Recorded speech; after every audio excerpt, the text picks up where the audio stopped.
I am Ashley Hart, and today I'm going to talk about a technological and social nexus, that of programming in prisons. In my tech talk, A Sentence Commuted, how programming is shifting the perpetual prisoner paradigm. The United States has a prisoner problem. We comprise just 5% of the world's population. However, we house 25% of the world's prisoners, roughly 2.3 million people. That's more than the populations of Manhattan and the Bronx combined. This means that we incarcerate more people per capita than any other country in the world. There are more black men in US prisons today than were slaves in 1850.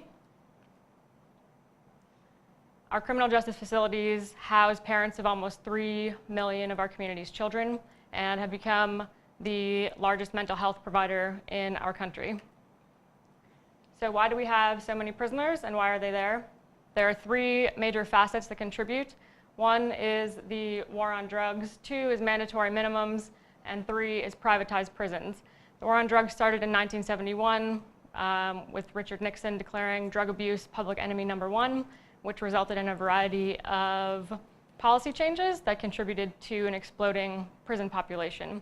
Mandatory minimums, in many places, we put people in prison for significant periods of time, regardless of circumstances of their crime. For example, a 15-year sentence, a 15-year to life sentence for possession of more than 4 ounces of a hard drug. And then also privatized prisons. In the early 80s, we started outsourcing some of our prison work to private corporations, and private prisons receive a guaranteed amount of money per prisoner, regardless of what it costs that corporation to maintain said prisoner. Most of our prisoners are nonviolent drug offenders. We spend $80 billion a year on incarceration costs. Local, state, and federal governments spend anywhere between $20,000 and $50,000 each year to keep a single individual behind bars. We also have a tremendous disparity in conviction and sentencing. 1 in 3 black men can expect to be incarcerated in his lifetime. Compare that to 1 in 17 white males. Recidivism is also a huge problem. A group of offenders who were released in 2005, within 21 months, 49% had committed another crime that allowed them to be arrested again or back on trial, etc. And only 7.5% of the people in that cohort had a college degree. You can see similar disparity in women across racial lines. But what if there's a better way to work with our prisoners and rehabilitate them such that they might be able to re-enter society and become productive members? So enter San Quentin State Prison.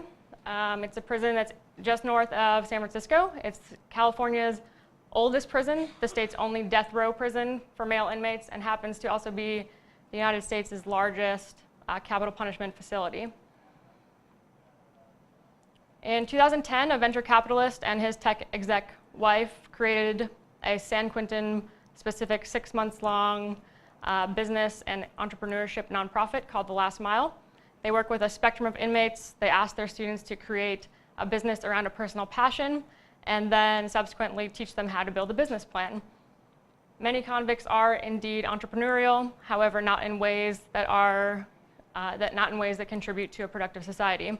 This particular program seeks to redirect some of those business-savvy traits in perhaps a more constructive manner upon release. This group does not work with death row inmates or anyone who has committed a crime against a child. So 4 years after The Last Mile was founded, Code 7370 was launched. It's the first computer programming curriculum in the United States in a prison. It's 6 months long, 4 days a week, 8 hours a day. I think all of us can sort of relate to that type of schedule, although we are not in a prison, obviously. They teach HTML, CSS, JavaScript, and Python. The goal is to teach real-world skills such that hopefully we look to keep people out of prisons and allow them to transition into employment once they're released. In the initial class, there were 200 people who applied and only 18 who were selected, which is a 9% acceptance rate.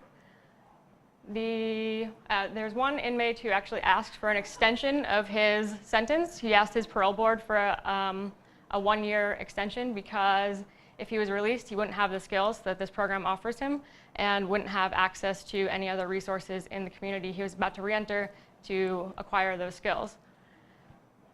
The state of California pays about $60,000 a year for this program.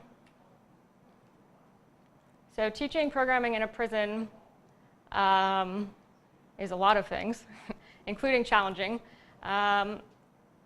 This program teaches computer literacy, programming, web development, and design in a facilitated computer lab and follows a project-based curriculum, again, similar to all the things that we are learning and the format that we're learning them in. The students benefit from in-person lectures and then also get to have Google Hangout guest lectures. Many of the students have been incarcerated since before the rise of the internet, so there's a steep technological learning curve for a significant number of the people in this program. A few of the inmates have prior coding knowledge or even some have never even touched a computer. So lessons begin with identifying the parts of a computer, a mouse, a keyboard, a monitor, how do you turn it on. Prisoners are not allowed to connect to the internet, so I imagine that you folks could understand how hard it would be to learn all the things that we're learning without access to the internet. The program has created a simulated live coding platform where prisoners can actually reference a database much like Google, but it's, again, not connected to the internet. And all materials need to be scrutinized by prison officials before they're allowed to be in the hands of any prisoner. Additionally, again, as I said, no internet access, so they only have access to textbooks to problem solve and troubleshoot. The only time inmates can spend with a computer are in the classroom, so all their work is saved locally, and study outside the classroom is completed with pen and paper and physical books. What are those? The classroom uses HP desktops and double monitors, and the students get to do things like taking a badly formatted site and hand coding it back to its intended state. Throughout the program, there are assessments. Many of them are test spec based. Here is an actual view of two test specs that were on an exam that prisoners took. I think this looks familiar to us all as well. The program culminates in a demo day where students get to show their projects and pitch their ideas to Silicon Valley investors and executives. I don't know if this next part is going to play. I'm hopeful that it will. Maybe not. Oh. No, that's not going to work. You guys can hear that at all, correct? That was like just coming.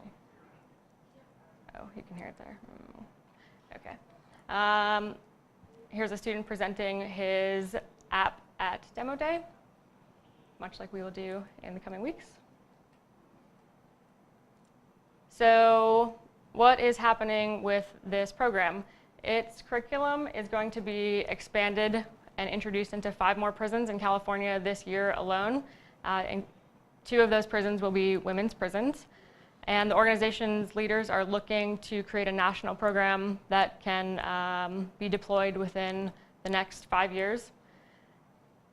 This past January, some of the students became part of an experimental employment model that afforded them the opportunity to do actual front-end developer work while still incarcerated, where they were earning $15 to $20 an hour doing this.